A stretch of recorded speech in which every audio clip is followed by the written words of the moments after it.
Hello students, welcome to aggie paradise. और आज से आपके सॉइल साइंस के लेक्चर्स स्टार्ट होने वाले हैं, जो कि बेसिकली टारगेट करेंगे अगर आप बीएससी एजी में हैं तो उसमें जो सेमेस्टर एग्जाम्स में सॉइल साइंस पूछी जाती है, तो यहाँ से आप अपने कॉन्सेप्ट्स क्लियर कर सकते हैं सॉइल साइंस के। और या तो अगर आप किसी कॉम्पिटिटिव एग्जाम की तैयारी कर रहे हैं तो उसमें जो अगर सॉइल साइंस आने वाली है तो यहाँ से आपके सारे बेसिक्स और कॉन्सेप्ट्स क्लियर होने वाले हैं। तो बिना किसी देरी के अपना लेक्चर स्टार्ट करते हैं। तो आज हम लोग पढ़ने वाले हैं सॉइल साइंस का बेसिक इंट्रोडक्शन, मतलब काफ़ी बेसिक से हम जानेंगे सॉइल बनती कैसे है, क्या क्या होता है सॉइल के बारे में, हर चीज़ काफ़ी बेसिक से जानेंगे। तो आज जो हम बेसिकली पढ़ेंगे सॉइल के बारे में और उनके कंपोनेंट्स क्या क्या होते हैं, ये हम पढ़ने वाले हैं। तो सबसे पहले देख लेते हैं कि जो आपका सॉइल वर्ड है, सॉइल जो आपका वर्ड है वो लैटिन वर्ड से मिलके बना हुआ है। ठीक है, कौन से लैंग्वेज के? लैटिन वर्ड, लैटिन लैंग्वेज के। कौन सा लैटिन वर्ड है आपका? सोलम। सोलम क्या है? एक लैटिन भाषा का शब्द है, उससे मिलके सॉइल बना हुआ है। ठीक है, जिसका मतलब क्या होता है? फ्लोर। फ्लोर को अगर हम हिंदी में बात करें तो फर्श कहते हैं। ठीक है, तो फ्लोर मतलब होता है सॉइल का। अगर आपसे कोई पूछे कि सॉइल आखिर बनती कैसे है, साधारण सा जवाब आपको देना है कि सॉइल का जो फॉर्मेशन होता है वो चट्टानों से होता है। चट्टानों का मतलब है रॉक्स। ठीक है, किससे? रॉक से होता है। कोई भी सॉइल का फॉर्मेशन किससे होता है? रॉक से होता है। अब कैसे रॉक से होता है? क्योंकि रॉक तो काफ़ी बड़े बड़े होते हैं साइज़ के। ठीक है, तो जब ये रॉक्स टूटते हैं, ठीक है, छोटे छोटे साइज़ में जब ये टूटते हैं तो टूटने को हम लोग क्या बोल देते हैं? वेदरिंग। जब इनकी वेदरिंग होती है या फिर हम कह रहे हैं डिसइंटीग्रेशन होता है, तब ये टूट कर छोटे छोटे पार्टिकल्स बना देते हैं। ठीक है, फिर इनकी और वेदरिंग होती है, तब ये और छोटे छोटे बन जाते हैं। जब ऐसे सालों बाई साल, खूब ढेर साल तक इनकी वेदरिंग होती चली जाती है, ठीक है, तब ये बहुत छोटे छोटे कणों में बदल जाते हैं, जिनको हम लोग क्या बोल देते हैं? प्राइमरी सॉइल पार्टिकल्स बोल देते हैं। ठीक है, प्राइमरी सॉइल पार्टिकल्स। और यहीं मिलके हमारी सॉइल का निर्माण करते हैं। ठीक है, सॉइल को फॉर्मेट करते हैं। ठीक है, तो ये जो प्राइमरी सॉइल पार्टिकल्स हैं आपके, बेसिकली मुख्यतः 3 तरीके के होते हैं। एक आपका हो गया सैंड, आपने नाम सुने जरूर होंगे, और सिल्ट और क्ले। ये 3 प्रकार के आपके प्राथमिक मृदा कण होते हैं, जिनको हम लोग प्राइमरी सॉइल पार्टिकल्स बोल देते हैं। तो जैसे मैंने आपको बताया, हमारी सॉइल किससे बनती है? रॉक से। और रॉक्स क्या होते हैं? तो ये रॉक्स जो होते हैं आपके, वो मिक्सचर होते हैं किसके? मिनरल्स के। तो रॉक्स के अंदर क्या मौजूद होते हैं? खनिज। ठीक है, मिनरल्स।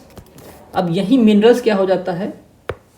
पेरेंट मटेरियल हो जाता है। ठीक है, यहाँ पे मतलब आप समझिएगा, जैसे आपके पेरेंट्स हैं, आपके पेरेंट्स ने आपको जन्म दिया, वैसे ही कोई भी सॉइल है, ये कैसे पता चलेगा हमको कि ये किस तरीके की सॉइल है? ये सैंडी सॉइल है या लोमी सॉइल है या क्ले सॉइल है, ये हमको कैसे पता चलता है? तो ये मुख्यतः हमें उसकी प्रॉपर्टीज़ देख के पता चलता है। और मेजर पोर्शन उन प्रॉपर्टीज़ का कहाँ से आता है? पेरेंट मटेरियल से आता है। जैसे आप कैसे दिखते हैं, ठीक है, आपकी क्या क्या कैरेक्टरिस्टिक्स हैं, ये सब कैसे पता चलता है? आपके पेरेंट्स के। किसी की नाक मिलती है अपने माँ बाप से, किसी का चेहरा मिलता है, किसी की लंबाई मिलती है।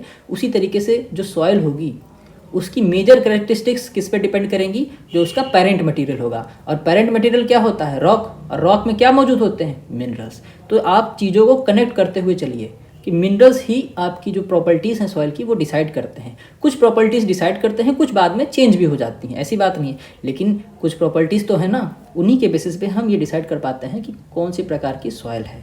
अच्छा, तब मैंने आपको यहाँ पे एक चीज़ बताई थी कि ये देखिए सॉइल की वेदरिंग हो रही है, रॉक्स की वेदरिंग हो रही है, और ये छोटे छोटे पार्टिकल्स में टूटते जा रहे हैं।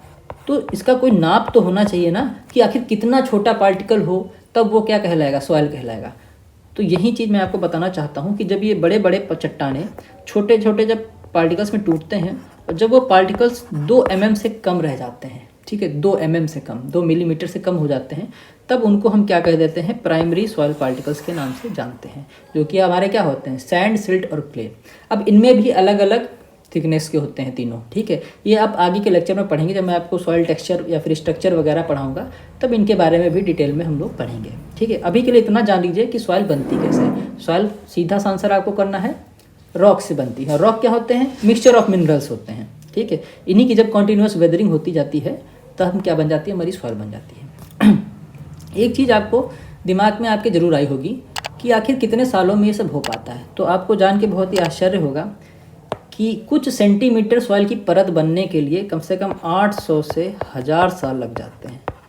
ठीक है, कितना बड़ा डिफरेंस है टाइम में। देख रहे हैं कि कुछ सेंटीमीटर लेयर को बनने के लिए क्या हो जाता है, 800 से 1000 साल लग जाते हैं। अगर आपके दिमाग में ये भी क्वेश्चन आता हो कि रॉक्स टूटते कैसे हैं, अपने आप तो टूटते नहीं हैं, तो बहुत सारी ऐसी क्रियाएं होती हैं। ठीक है, ये आगे चल के मैं आपको जो सॉइल फॉर्मेशन पढ़ाऊँगा तब बहुत सारे फिजिकल रिएक्शंस भी होते हैं, केमिकल रिएक्शंस भी होते हैं और बायोलॉजिकल तरीक़ों से भी टूटते हैं रॉक्स। ठीक है, जैसे लाइटनिंग होती है तो उसके थ्रू भी रॉक्स टूट सकते हैं। फिर जब पानी आपका एक जगह जमा हो जाता है, वो फ्रीज हो जाता है, उस तरीके से भी टूट सकते हैं। तो ये सब मैं आगे आने वाले लेक्चरों में अच्छे से एक्सप्लेन करूँगा। अभी आप बेसिकली इतना जान लीजिए कि सॉइल किस भाषा का शब्द है और बनी कैसे, एक आपको जनरल आइडिया अभी तक मिल गया होगा। अच्छा, अब पढ़ रहे हैं हम लोग सॉइल साइंस, तो इनके फादर के बारे में भी आप जान लीजिए। सॉइल साइंस के फादर जो हैं उनको हम लोग वी डाकुचेव के नाम से जानते हैं, वी डाकुचेव। तो ये चीज़ आपके किसी पेपर वगैरह में या फिर जनरल नॉलेज के लिए आपको याद होनी चाहिए। ठीक है, वी डाकुचेव।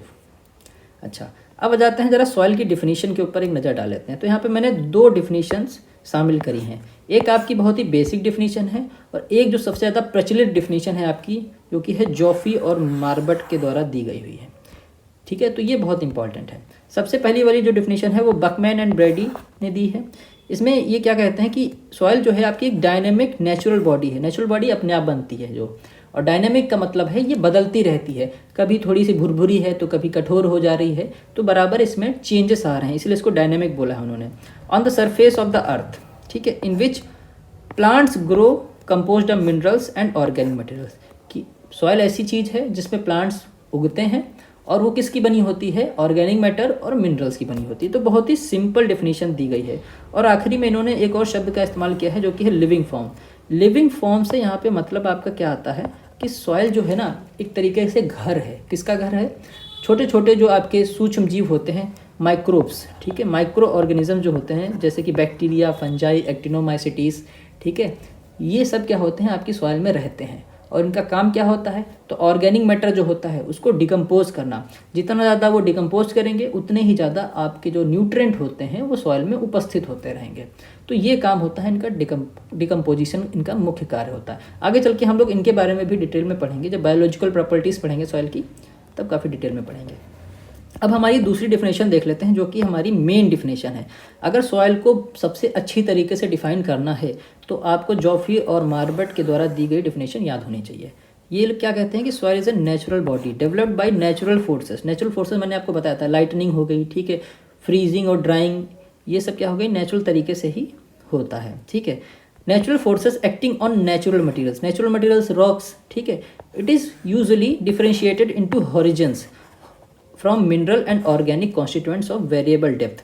हॉराइजन से मतलब यहाँ पे क्या है कि ये देखिए कुछ लेयर्स कह सकते हैं आप इनको। वैसे तो हॉराइजन्स को सनस्तर बोलते हैं, लेकिन आप समझने के लिए, जनरल अंडरस्टैंडिंग के लिए इनको लेयर्स कह सकते हैं कि सॉइल में कुछ लेयर्स बनती जाती हैं नीचे से ऊपर की ओर। ठीक है, नीचे से ऊपर की ओर लेयर बनती जाती हैं जिनको उन्होंने हॉराइजन्स का नाम दे दिया गया है अलग अलग, ओ हॉराइजन, ए हॉराइजन, बी हॉराइजन।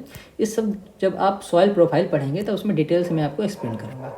तो अलग अलग हॉराइजन्स में ये डिफरेंशिएट हो जाती है। ठीक है, और उसमें क्या क्या मौजूद होते हैं, ऑर्गेनिक मैटर और मिनरल, जो कि अलग अलग गहराई पे मौजूद होते हैं। और ये सब अलग किससे होते हैं, पेरेंट मटेरियल से। पेरेंट मटेरियल मैं आपको मतलब समझा ही चुका हूँ। पेरेंट मटेरियल मतलब क्या, रॉक्स और मिनरल्स, ठीक है, जो कि अलग अलग होते हैं मार्फोलॉजी में, फिजिकल प्रॉपर्टीज़ में, कॉन्स्टिट्यूएंट्स में, केमिकल प्रॉपर्टीज़ में, कंपोजिशन में और बायोलॉजिकल कैरेक्टरिस्टिक्स में।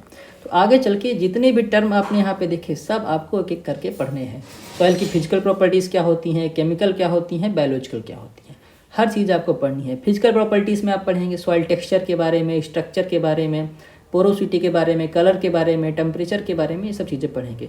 वहीं केमिकल की बात करें तो केमिकल में आप सॉइल पीएच पढ़ेंगे, ठीक है, जो मुख्य होता है। बहुत सारी रिएक्शनें चलती हैं आपकी सॉइल के अंदर, ठीक है। फिर आप बायोलॉजिकल प्रॉपर्टीज़ पढ़ेंगे जिसमें मुख्यतः आप पढ़ेंगे सॉइल माइक्रो ऑर्गेनिजम्स के बारे में, ठीक है। तो ये जो डिफिनेशन थी आपको याद करनी है। अगर आपके सेमेस्टर एग्जाम वगैरह में कहीं लिखने को आती है तो आप कोशिश कीजिएगा आप जॉफी और मार्बट के द्वारा जो डिफिनेशन दी गई है उसी को यूज़ करें। सबसे अच्छी डिफिनेशन इन्हीं की है, ठीक है। उसके बाद हम बात करते हैं कि हमारे कंपोनेंट्स कौन कौन से होते हैं सॉइल के। तो ये काफ़ी अच्छा कॉन्सेप्ट है, इसको मैं बहुत आराम से आपको समझाऊंगा कि 4 आपके बेसिक कंपोनेंट्स होते हैं। एक तो आपका हो गया मिनरल मैटर, दूसरा ऑर्गेनिक मैटर, सॉइल एयर और सॉइल वाटर। मिनरल मैटर कहाँ से आया है ये तो आप जान ही गए होंगे। मिनरल मैटर कहाँ से आया आपका? पेरेंट मटेरियल से। पेरेंट मटेरियल जिस चट्टान से आपकी मिट्टी बनी हुई है, ठीक है, उसमें कौन कौन से मिनरल मौजूद थे? प्राथमिक मिनरल था, प्राइमरी मिनरल था या सेकेंडरी मिनरल था, ठीक है, तो वो सब उसकी कैरेक्टरिस्टिक्स डिसाइड करता है। दूसरा आपका कौन सा हो गया? Organic matter. अच्छा, अगर साधारण सा आपसे कोई क्वेश्चन कर दे कि ऑर्गेनिक मैटर होता क्या है, तो आप क्या जवाब देंगे? ऑर्गेनिक मैटर बेसिकली क्या होता है? प्लांट और एनिमल के जो रेसिड्यूज होते हैं, जो अवशेष होते हैं, उसी को हम ऑर्गेनिक मैटर बोल देते हैं। जैसे मान लीजिए आपके खेत में फसल लगी हुई है कोई, आपने उसकी कटाई कर दी, उसके बाद छोटे छोटे स्टेबल्स बच जाते हैं, रेसिड्यूज बच जाते हैं आपकी क्रॉप के, तो वो सब मिट्टी में पड़े पड़े सड़ जाते हैं। उनको सड़ाता कौन है? तो आपके माइक्रो ऑर्गेनिजम्स उसको सड़ाने का काम करते हैं, डिकम्पोजिशन का काम करते हैं, जिससे आगे चल के न्यूट्रिएंट्स आपके सॉइल में मौजूद हो जाते हैं। ठीक है, तो साधारण सा क्वेश्चन है आपसे कि ऑर्गेनिक मैटर किसको कहते हैं? तो प्लांट और एनिमल के जो रेसिड्यूज होते हैं उसी को हम लोग क्या कह देते हैं? ऑर्गेनिक मैटर कह देते हैं। ठीक है, कोई भी डिकम्पोजेबल रेसिड्यूज जो होते हैं, जो न्यूट्रिएंट को ऐड करें सॉइल में, वो सब किसके अंडर आते हैं? ऑर्गेनिक मैटर के अंदर आते हैं। ठीक है, कोई जानवर अगर मर गया और आपके खेत में पड़ा रहा, अब वो धीरे धीरे सड़ेगा, उससे न्यूट्रिएंट रिलीज होंगे, वो आपकी कहाँ मिल जाएंगे? सॉइल में मिल जाएंगे। तो हुआ क्या? ये भी तो एक प्रकार का ऑर्गेनिक मैटर ही हुआ है। ठीक है, कंपोनेंट्स की हम बात कर रहे थे सॉइल के। सबसे पहले हम यहाँ पे देख लेते हैं, आपकी सॉइल में दो चीज़ें होती हैं मुख्यतः। दो चीज़ें मतलब, एक तो आपका सॉलिड पोर्शन हो गया, ठीक है, सॉलिड पोर्शन जो ठोस हिस्सा होगा आपका सॉइल का, और दूसरे आपके इसमें पोर्स मौजूद होते हैं। पोर्स को हम लोग हिंदी में रंध्र भी बोलते हैं, आगे मैं समझाऊंगा आपको। तो सॉलिड मैटर में आपके क्या आता है?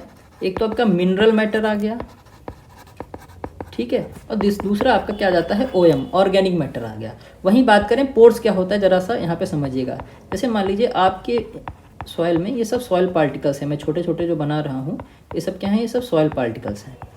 अब आप देख पा रहे हैं कि ये सारे एक अरेंजमेंट में रख रहा हूँ मैं, ठीक है। इसी अरेंजमेंट को हम लोग क्या बोल देते हैं? स्ट्रक्चर बोल देते हैं, कि जो सॉइल पार्टिकल्स हैं वो एक दूसरे से मिलेंगे, एक दूसरे से मिल के आपस में जुड़ जाएंगे। जैसे सैंड सिल्ट के साथ जुड़ गया, सिल्ट क्ले के साथ जुड़ गया, ये सब आपस में जुड़ के एक चीज़ बना देते हैं, जिसको हम लोग क्या बोल देते हैं? एग्रीगेट।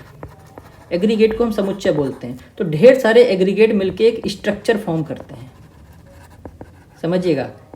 ढेर सारे सॉइल पार्टिकल मिलके क्या बना रहे थे? एग्रीगेट बना रहे थे, ठीक है, एग्रीगेट। और ढेर सारे एग्रीगेट जब एक अरेंजमेंट में अरेंज हो जाते हैं जाके, तो उसको हम लोग क्या बोल देते हैं? स्ट्रक्चर। और ये परिभाषा है किसकी? सॉइल स्ट्रक्चर की। तो आपको एक आइडिया लग गया होगा कि सॉइल स्ट्रक्चर होता क्या है। शुरू में मैंने आपको बताया था, जब रॉक्स टूटेंगे, उनकी वेदरिंग होगी, तो प्राइमरी सॉइल पार्टिकल बनेंगे, जिनको हम क्या कहते हैं? सैंड, सिल्ट और क्ले। अब सैंड, सिल्ट और क्ले आपस में जुड़ जाते हैं। आपस में जुड़ जाते हैं तो वो किसका निर्माण कर लेते हैं? वो फॉर्मेशन कर लेते हैं एग्रीगेट का। और यही एग्रीगेट जब अरेंज होके एक कोई भी अरेंजमेंट बना लेते हैं एक प्रकार का, ठीक है, तो उसको हम लोग क्या बोल देते हैं? स्ट्रक्चर बोल देते हैं, सॉइल स्ट्रक्चर। तो जब आप यहाँ पे देखेंगे, थोड़ा सा मैं इसको जूम करता हूँ, तो इसमें बहुत सारा खाली स्थान मौजूद है, ठीक है। सॉइल पार्टिकल्स के बीच में बहुत सारा खाली स्थान मौजूद है। इसी को, जो एक खाली स्थान है, इसी को हम लोग क्या बोल देते हैं? पोर्स बोल देते हैं, सॉइल पोर्स, ठीक है। ये चीज़ समझिएगा, सॉइल पार्टिकल्स के बीच में जो खाली स्थान मौजूद है उसी को हम लोग क्या बोल देते हैं? सॉइल पोर्स बोल देते हैं, समझिएगा। अब सॉइल पोर्स आपके दो तरीके के होते हैं। काफ़ी डिटेल में आपको समझा रहा हूँ ताकि आपकी बीएससी के लिए जो बेसिक्स की रिक्वायरमेंट है वो क्लियर हो जाए। सॉइल पोर्स आपके दो तरीके के होते हैं। एक होते हैं मैक्रो पोर्स, जो कि बड़े होते हैं साइज में, और दूसरे होते हैं आपके माइक्रो पोर्स। माइक्रो पोर्स, तो इनके बीच में थोड़ा सा ही साइज़ का डिफरेंस होता है। 0.06 mm से जो बड़े होते हैं वो किस में आते हैं? मैक्रोपोर्स में आते हैं। और 0.06 mm से जो छोटे होते हैं वो किस में आते हैं? माइक्रोपोर्स में आते हैं। तो जब आप कंपोनेंट्स पढ़ रहे थे तो आपके जो तीसरे और चौथे कंपोनेंट्स थे वो आपका था सॉइल एयर और सॉइल वाटर। 50% तो आपका ठोस भाग होता है सॉइल का, और बचा 50% आपका लिक्विड और आपका होता है गैसियस रूप में। एक चीज़ मैं आपको और एक्सप्लेन करना चाहूँगा यहाँ पे पन्ने को ऐड करके। सॉइल जो है हमारा वो आपका 3 फेज़ है, ठीक है, 3 फेजेस पाई जाती हैं। फेज़ की बात करें तो एक तो आपका हो गया सॉलिड फेज़, ठीक है, दूसरा आपका हो गया लिक्विड फेज़, इसमें तीनों फेज़ पाई जाती हैं, और तीसरा आपका हो गया गैसियस फेज़। सॉलिड फेज़ की बात करें तो आपने अभी पढ़ा, इसमें क्या पाया जाता है? मिनरल मैटर पाया जाता है, ठीक है, मिनरल मैटर और ऑर्गेनिक मैटर। लिक्विड फेज में क्या पाया जाएगा, सॉयल वाटर पाया जाएगा। तो सॉयल के अंदर जो पानी मौजूद होता है वो किस में आएगा, लिक्विड फेज में आएगा। और गैसियस फेज में आपकी आ जाती है सॉयल एयर, जिसमें आपकी कार्बन डाइऑक्साइड, ठीक है, ऑक्सीजन और कार्बन डाइऑक्साइड जैसी गैसें मौजूद होती हैं, और नाइट्रोजन भी, ठीक है। इसी तरीके से आपका 3 फेज सिस्टम होता है सॉइल, इस चीज़ को समझिएगा, 3 फेज सिस्टम होता है सॉइल। तो सॉइल पोर्स हम पढ़ रहे थे, ठीक है। 50% भाग मृदा का क्या होता है, मिट्टी का, वो सॉलिड होता है, और 50% आपके पोर्स होते हैं। पोर्स मैंने आपको समझा दिया कि जो पार्टिकल्स के बीच में जो स्पेस बच जाता है उन्हीं को हम सॉइल पोर्स मानते हैं। 2 तरीके के होते हैं वो, एक हो गया आपका मैक्रोपोर्स और दूसरा माइक्रोपोर्स। मैक्रोपोर्स जो 0.06 mm से बड़े होंगे वो मैक्रो, और जो इससे छोटे होंगे वो माइक्रो। तो मैक्रोपोर्स जो होते हैं, जो बड़े बड़े जहाँ पे स्थान होता है, उसमें क्या आता है, उसमें सॉयल एयर आती है, ठीक है। और जो माइक्रोपोर्स होते हैं वो किसको स्टोर करते हैं, वो सॉयल वाटर को स्टोर करते हैं, ठीक है, सॉयल वाटर को स्टोर करके रखते हैं। ये चीज़ आपको समझा दी मैंने। अच्छा, अब जरा इनका परसेंटेज एक बार देख लेते हैं सॉयल के अंदर। तो ये सॉयल है, ये सॉयल के क्या हैं, कंपोनेंट्स हैं आपके। तो आपकी सॉइल में सबसे ज़्यादा क्या पाया जाता है, मिनरल मैटर सबसे ज़्यादा पाया जाता है। कितना परसेंट, 45% मिनरल मैटर पाया जाता है। इसमें ढेर सारे मिनरल्स होंगे, कोई एसिडिक होंगे, कोई बेसिक होंगे। वहीं चल के आगे आपकी सॉइल की प्रॉपर्टीज़ का निर्धारण करेंगे कि आपकी सॉइल जो है उसका नेचर क्या है, एसिडिक है कि बेसिक है, लोमी है कि सिल्टी है। ये सब चीज़ किस पर डिपेंड करेगा, मिनरल्स के ऊपर डिपेंड करेगा। उसके बाद बचा हुआ 50% में जो 5% आपका बचा है वो क्या होता है, ऑर्गेनिक मैटर होता है, ठीक है। ऑर्गेनिक मैटर आप जान ही गए, प्लांट और एनिमल के जो रेसिड्यूज होते हैं जो आपकी गिरते हैं सॉइल में। अब जैसे कहीं पेड़ लगा है, अब उसकी पत्तियाँ गिरी, अब पत्तियाँ भी क्या है, एक तरीके का ऑर्गेनिक मैटर ही तो है भाई, है तो वो प्लांट रेसिड्यू ही, चाहे वो पत्ती हो, चाहे उसकी डाल हो, चाहे स्टेम हो, चाहे रूट हो, सब किसके अंदर आएगा, ऑर्गेनिक मैटर के अंदर आएगा। इसका डिकम्पोजिशन होगा और मस्त न्यूट्रिएंट मिल जाएंगे हमको, ठीक है। तो यहाँ पे जो जनरल आपका दिया गया है 5% ऑर्गेनिक मैटर दिया गया है, लेकिन इंडियन सॉइल में ऐसा नहीं होता है। इंडियन सॉइल जो होती हैं उनमें काफ़ी ज़्यादा डिफिशियंसी है ऑर्गेनिक मैटर की। इंडियन सॉइल्स जो होती हैं उसमें काफ़ी ज़्यादा डिफिशियंसी है ऑर्गेनिक मैटर की। तो इंडियन सॉइल्स में जो ऑर्गेनिक मैटर है वो 0.5% से भी कम है, समझ रहे हैं। एक जनरल कितना होना चाहिए, 5% तक, और इंडिया में क्या है हालत, 0.5% से भी कम है ऑर्गेनिक मैटर। हमारे यहाँ की जो मिट्टियाँ हैं उसमें ऑर्गेनिक मैटर की बहुत कमी है, इसी वजह से उनकी फर्टिलिटी भी कम है, ज़्यादा प्रोडक्टिव नहीं है हमारे यहाँ की सॉइल्स, ठीक है। तो यही कारण है उसका। फिर बचा हुआ हमारे पास अब क्या है, 50% हमारा बचा हुआ है। उस 50% में क्या आता है, 25% सॉइल वाटर आ गया, और सॉइल वाटर मैंने आपको बताया था कहाँ मौजूद होगा, माइक्रोपोर्स के अंदर। और 25% जो आपकी बची हुई एयर है वो कहाँ मौजूद होगी, माइक्रोपोर्स के अंदर, ठीक है, यहाँ पे माइक्रोपोर्स के अंदर। ये चीज़ समझिएगा। तो यहाँ पे आपके ख़त्म हो जाते हैं सॉइल कंपोनेंट्स, ठीक है। उम्मीद करता हूँ कि आपको चीज़ें समझ में आई होंगी। आज हम लोग ने एक जनरल आइडिया ले लिया है कि सॉइल होती क्या है, बनती कैसे है, और उसके कंपोनेंट क्या क्या होते हैं। केवल 4 ही मुख्य कंपोनेंट हैं इसके, mineral matter, organic matter, soil air और सॉइल वाटर। तो अगर आपको आज का लेक्चर समझ में आया हो और पसंद आया हो तो वीडियो को लाइक करिए और चैनल को सब्सक्राइब कर बने रहिए एग्री पैराडाइज के साथ अगले लेक्चरों के लिए। Thank you.